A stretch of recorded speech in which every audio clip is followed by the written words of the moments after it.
Last 30 seconds, class. Make sure na lahat ng part ng quiz nasagutan nyo. Remember, 30% yan ang inyong grades. Para namang napakadali lang sagutan itong quiz ng 30 minutes lang. Hindi naman to tinuro eh.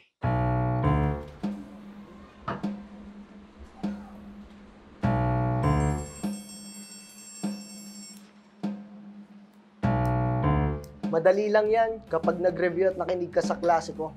Siyempre sir, madali po talaga to para sa'yo. Quiz mo po to eh.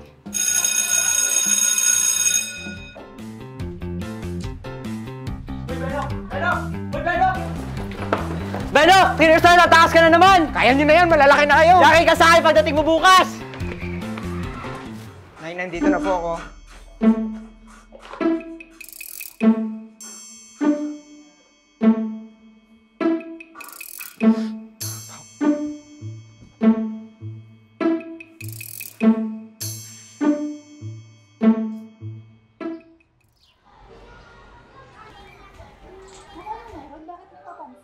Oo nga. Pero hindi ko alam. Siguro may special occasion si ma'am. Oh, sige po, kain po tayo. Oh! Sir Ricky, nandiyan ka na pala. Halika rito, kumain ka rin ng pansit. Sakto, gutom na ako. Mukhang masarap yan ah. Oo nga. Gulay na may kaunting pansit. Bango nito ah. Kumain ka lang dyan.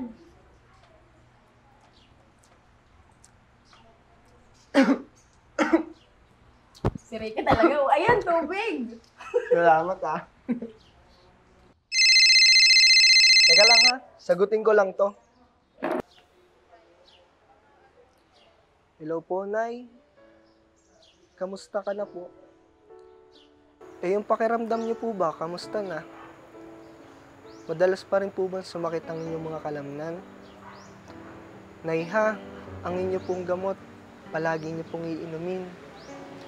At Nay, huwag na po kayong munang sumama sa bukid. Hindi po yan makabubuti sa inyo.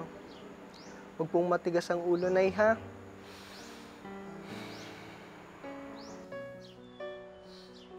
O sige po, Nay. Marami pa pong gagawin dito. Opo, kayo rin po. Mag-iingat po kayo. Love you, Nay. Miss na rin ko na rin po kayo.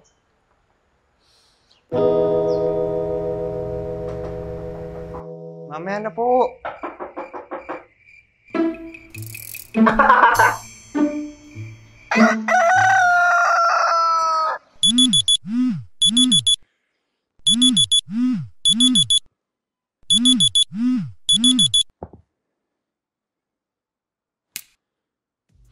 Hala, late na pala ako.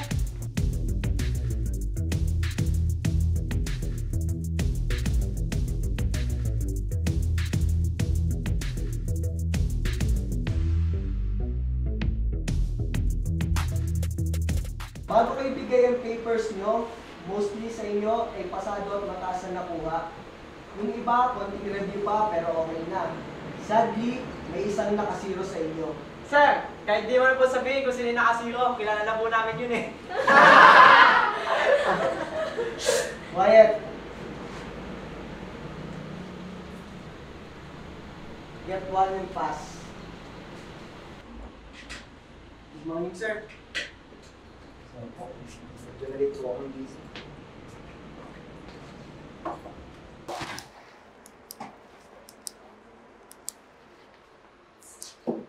Belok, may problema ba?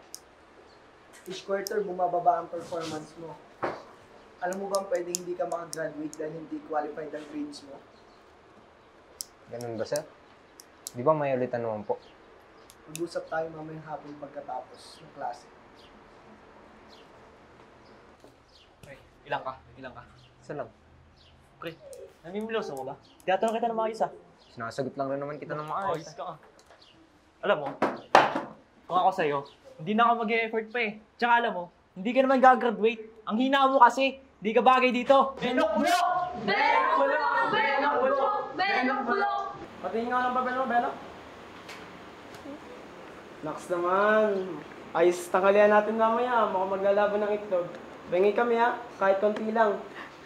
Teka lang, naamoy niyo ba yun? Amoy nilabong itlog banda dito eh. Uy, Benok! Ikaw pala yan? Pasensya na ah. Amoy nilabong itlog kasi eh.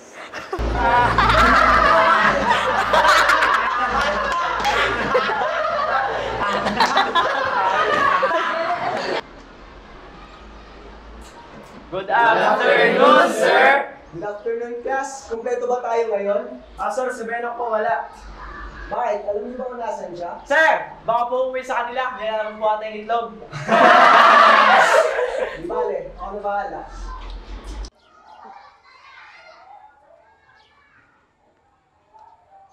Oh, Benok, anong ginagawa mo dito? Ba't hindi ka pumasok sa klase ko kanina? Para saan pa po, sir? Eh, di na naman po ako makakagraduate. Sayang lang po oras at panahon ko sa loob ng klase niyo. Saka tama naman po sila. Mahina po talaga ako. Ano ba sinasabi mo? Na di po bagay ang katulad ko dito. Lahat po ng kaklase ko, sir, matalino, magaling. Tapos ako ito, normal na tao lang. Laging zero sa mga quiz at exam. Halika nga, sabay tayo umuwi.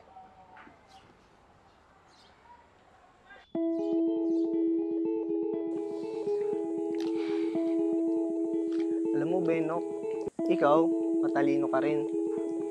Magaling ka rin at may katangiang katulad nila. Siguro, hindi mo lang naipakita kasi may mga pumipigil sa'yo. Tsaka, alam ko rin, madalas kang nabubuli kaya uma-absent ka sa klase ko. Hindi naman po nila ako napipigilan, sir. Ganito na talaga ako noon pa. Alam mo ba, Benok, kung ano nakikita ko sa'yo? Ano po, sir? May katangian kang hindi mo pa natutuklasan. Ang akala mo sa sarili mo, hanggang dyan ka na lang. Ngunit, Benok, kung ako nagtitiwala sa'yo, sana ikaw rin sa sarili mo. Alam ko rin na may mga negatibong komento kang naririnig. Kaya sana, gawin mo yung inspirasyon upang ipakita sa kanila na mali sila ng pagkakakilala sa'yo. Importante pa ba yun, sir? Oo naman. Kapag may isang pintong nagsara, may magbubukas na isa pa. Ha? Hindi ko po kayo maintindihan. Benok, palaging may pagkakataon. At kung anumang pagkakataon ang ibigay sa iyo, huwag mo na itong sayangin pa. Ibig sabihin ba yun, sir? Pwede pa ako magbago. Nakuha mo.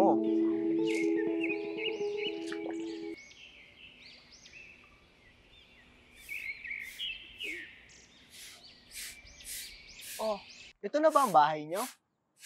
Po. Pasensya na po kayo sa bahay namin, sir. Medyo malayo po.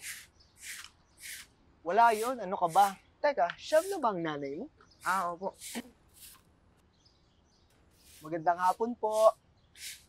Magandang hapon. Sir, di ko nga po pala nasabi sa inyo. Di po kasi nakakapagsalita at nakakarinig ang nanay ko. Ganun ba? Marunong ka ba mag-sign language? Di po eh. Wait lang po. Nay, nandito na po ako.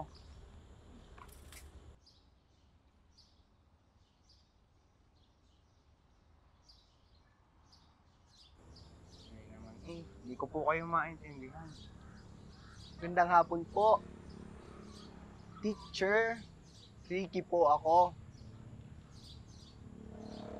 Teacher po ng anak ninyo. Opo, naiintindihan po kita.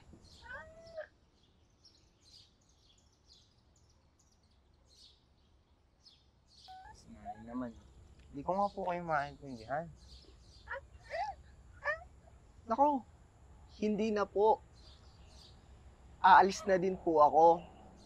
May nais lamang po akong ibigay sa inyo.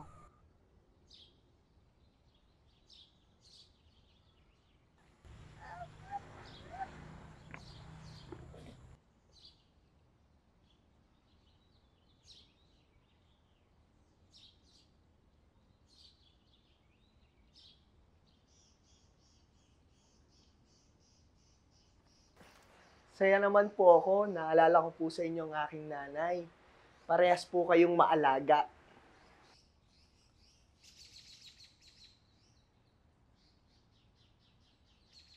Sir, tubig muna. Upo muna, sir.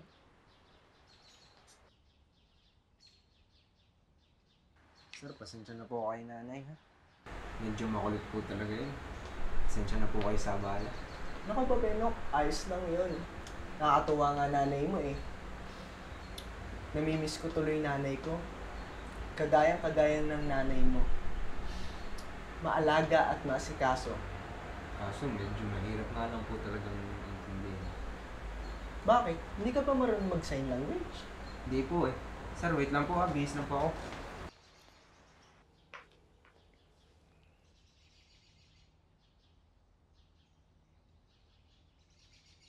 Mukhang masarap po ito ah. Kayo po ang nagluto.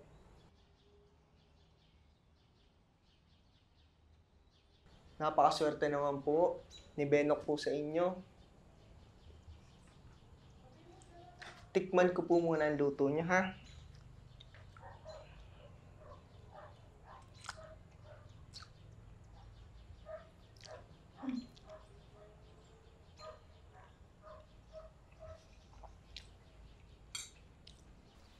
Ang sarap po ng luto nyo.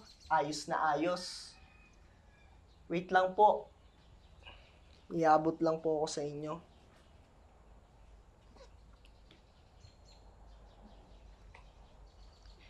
Nasabi po ba sa inyo ni Benok na may meeting po past week para po sa card distribution?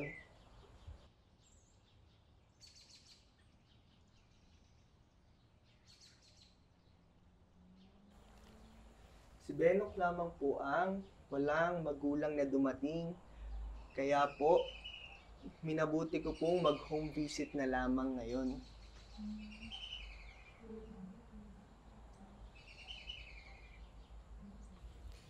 Mabuting estudyante naman po si Benok. Mukha naman pong okay ang relasyon po ninyo. Kaya lang, nadadaig po siguro siya ng mga distractions.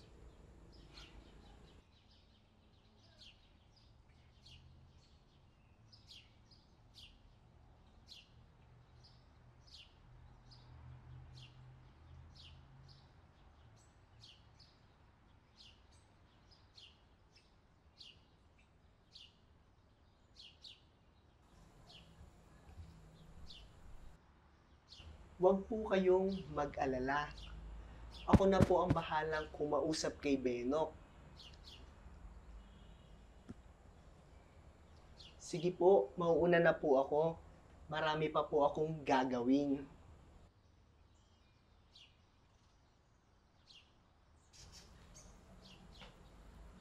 Ako nga po ang dapat magpasalamat sa inyo. Salamat po sa masarap na merienda. Sige po, aalis na po ako.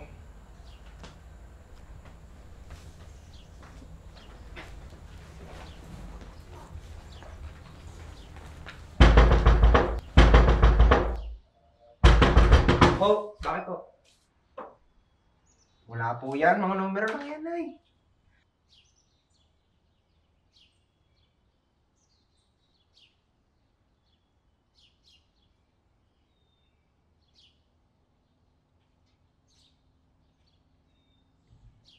Nay naman eh. Hindi ko naman po kayong maintindihan.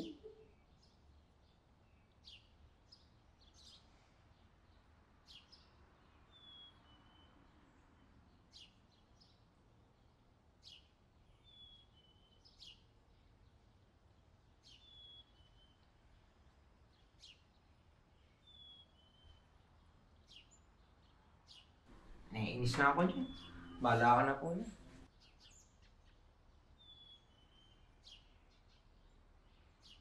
Paano po tayo mag-uusap, Nay? Hindi rin naman po tayo nagkakaunawaan. Nag-aaksaya lang po tayo ng panahon.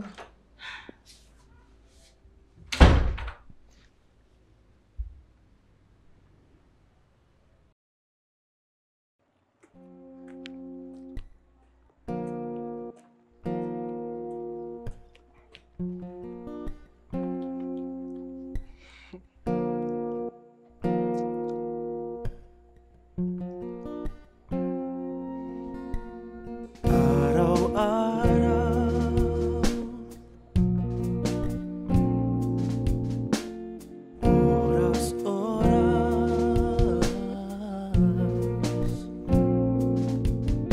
Ama na aming Diyos, naglalambing po ako sa iyo ng lakas.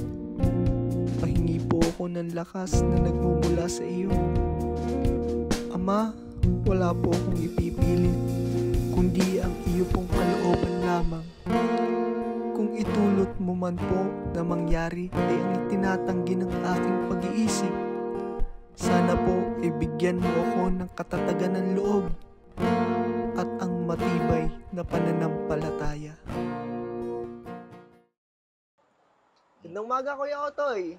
May pamamahayag po kami sa isang araw. Sama mo naman sa schedule mo yung pamamahayag namin.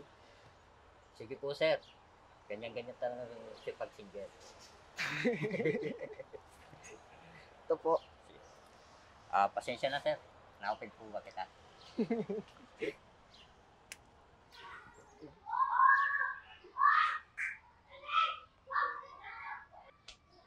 Ma'am Shane, may bagong issue po ako ng pasugo. Bagong babasahin. At aanyayahan pong muli kita sa gagawin ng pamamahayag sa isang araw. Ito po. Asahan po kita. Kailan?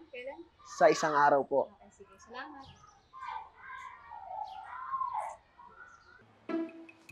Ako ba hindi mo iimbitahin? At ba't ka naman nandyan sa upuan ko? Ang sabi ko, ako ba hindi mo iimbitahin? At bakit? Kailangan ka pa bang imbitahin, ha? Bakit hindi? Biro lang. Nauna kasi ako mag-anyaya dun sa mga co-teachers natin. Ang sabi nila, sa akin sila sasama. Okay. Si Kuya Otoy naman. Yes, pati si Kuya Otoy. Ganito na lang, baguhin ko na lang yung tanong ko.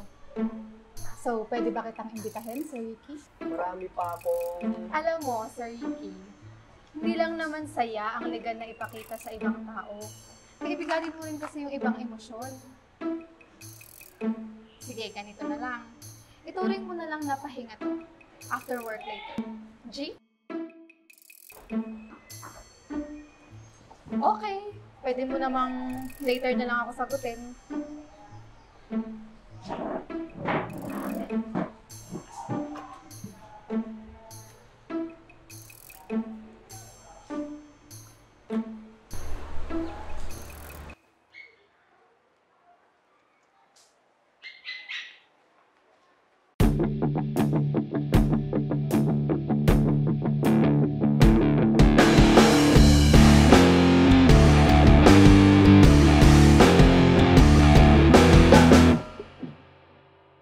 Hoy, Benok! May tournament mamaya ng Gecko ah. Sali ka? Hindi ako pwede, wala akong... Bakit? Magre-review ka? May pumapasok ba dyan?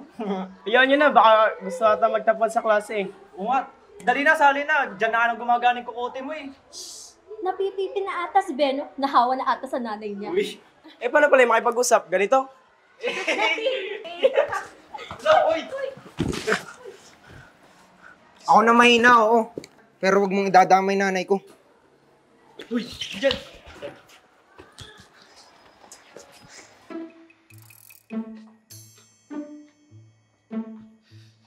Hindi ba date to Ricky? Babae, tapos lalaki, lalabas, nang sila lang? Hindi eh. Bakit ko naman i-date si Onet? Eh, sino bang may sabing dinidate mo ko? Ha? Di nga ako open sa ganyan eh. Uy, huwag kang OA dyan. Date pa lang naman to, hindi pa naman to ligaw. Sige na nga, hindi na ako magpa-first move. Di kaya kita crush, no? Sige na, tara na.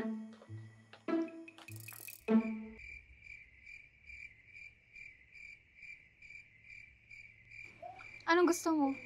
Ikaw, ano gusto mo? Ikaw? I mean, ikaw ang bahala. Di ko alam, may 3-in-1 lang alam ko.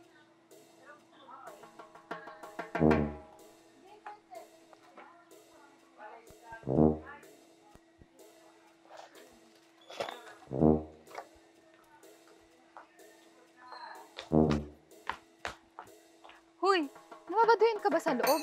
Static naman ah. Oh, kape mo. Salamat. Consume na lang natin to papuntang kapilya. Magpapanata pa kasi ako. Ah, sige. Pero dito yung daan. Dito. Hindi, dito talaga. Dito nga. Hindi, dito nga. Dito nga kasi. Eh bakit ba mas marunong ka pa? Eh mas malapit sa bahay namin yun. May alam akong daan dito. Kaya nga, pero malayo. Kaya nga. Alam ko yan. Guerrero 2017, 35 minutes and 5 seconds. Ba't parang di ka kinikilig? Kiligin ka.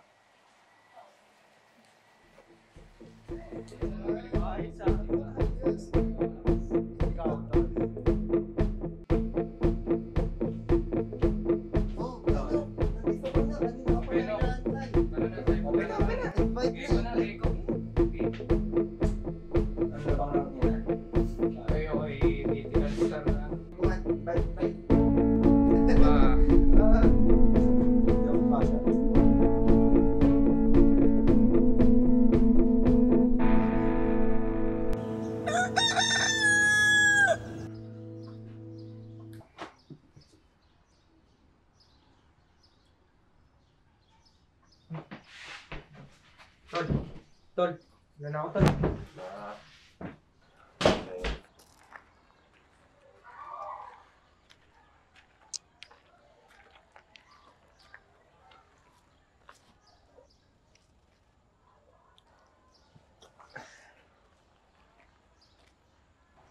Okay, class, pass your assignments. Oh, Benok.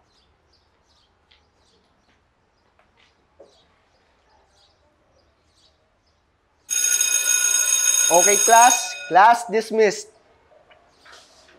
Benok. Benok.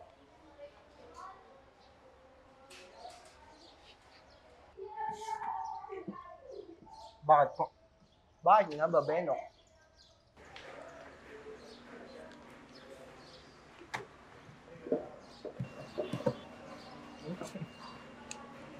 Nga pala, Benok. Bakit mo gusto makausap? May problema ba? Sir, nahihirapan po kasi ako sa pag-aaral ko. Hindi ko rin po alam kung anong gagawin ko kay nanay. Nahihirapan po kami magkaintindihan. Paano po bang maging katulad niya? Alam mo, Benok, ako, hindi ako magaling. Mahina din ako tulad mo. Alam mo ba kung ba't ako patuloy na nagtatagumpay? Bakit ako matatag? Ito'y dahil lamang sa tulong ng Diyos. Kaya nga, kahit anumang sitwasyon ng buhay, kahit anuman paman ito, ay dapat tayong laging patuloy na sumampalataya, umasa at magtiwala sa magagawa ng Diyos. Sir, hindi ko po kayo maintindihan. Itinuro ng pamamahala sa amin na kapag kami may problema o nahihirapan kami, ay humingi kami ng tulong sa Diyos sa pamamagitan ng taimtim na panalangin sapagkat may Diyos kaming maaasahan. Gusto ko rin po magkameron ng Diyos na malalapitan at maasahan tulad niyo. Tamang-tama, may pamamahayag kami mamaya. Sumama ka sa akin. Talaga po, sir? Eh, paano ko naman po matutulungan nanay ko? Intindihin mo, hindi lang ang nanay mo, kundi pati na rin ang kalagayan nito. May mga seminar kami sa amin na nagtuturo ng sign language. Ito ay ang paraan upang makipag-communicate sa mga taong deaf. Magiging malaking tulong ito upang makausap mo ng maayos ang iyong nanay. Talaga po, sir? Eh, paano po ako makakapunta nun? Pwede kitang isama, pati na rin ang iyong nanay. Oh, eto, mag-download ka nito sa cellphone. Malaking bagay ito para sa'yo. Makatutulong ito para lalo mong maintindihan ng nanay mo. Ayan, i-download mo yan, ha? Sige po, sir. Salamat po ng marami, sir, ha? Nga pala, Benok, pwede kitang isama sa review ng Christian Brotherhood International para sa mga lesson na hindi mo naiintindihan o nahihirapan ka. Pero syempre, hindi ang sagot sa pagsusulit o sa takdang arilin ang iyong malalaman. Sige po, sir. Ingat po. Sige, una na ako. Sige po.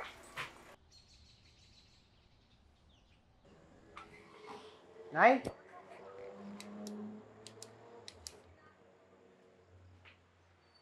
Nay?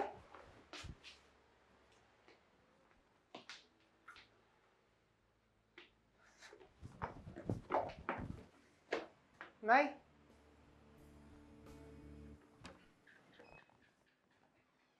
Nay?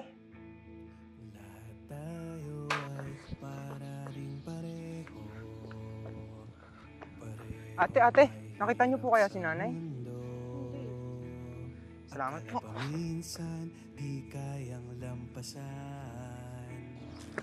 Kuya, nakita niyo po kaya si nanay?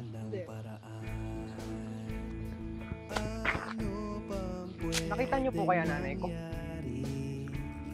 Mas mabuting positibong harapin ang mga lakbayin ay kayang tawirin dahil sa turon niya. Huwag matakot, huwag mangangamba, mangamba. Ituon ang paningin sa hinaharap natin. Di ko kayang mag-isa, kailangan ng Ama humingi ng direksyon. Kulang man sa pandinig ang nanay ko, pero sobra-sobra naman ang pagmamahal na binibigay niya sa akin. Para sa wakas, hanapin, makamit at mahalin ang kanyang kumpas.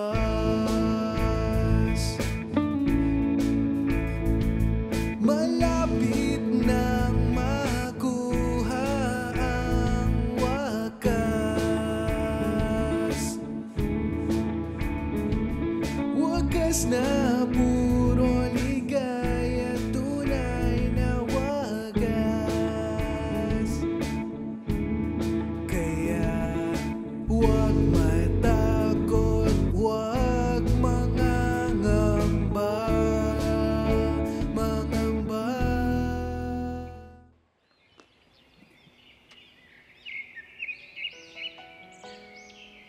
Nay! Thank you, Nay. I love you po.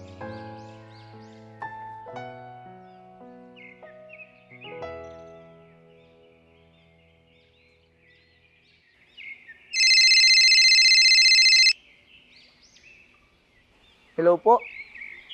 Talaga po, kuya? Magaling na po si nanay. Sige po, maraming salamat po sa magandang balita.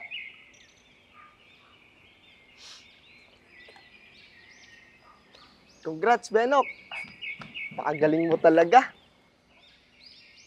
Ituon ang paningin sa hinaharap natin. Di ko kayang mag-isa, kailangan ng Ama humingi ng direksyon. Ano man ang sitwasyon, kumuha ka ng lakas. Para sa wakas, hanapin, makamit at mahalin ang kanyang kumpas.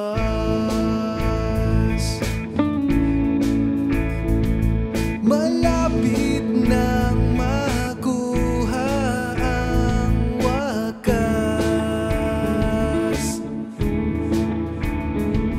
Wakas na puro ligaya, tunay na wagas. Kaya huwag matakot, huwag mangangamba, mangamba. Ituon ang paningin sa hinaharap natin. Di ko kayang mag-isa, kailangan ng Ama humingi ng direksyon. Ano man ang sitwasyon, kumuha ka ng lakas. Para sa wakas, hanapin, makamit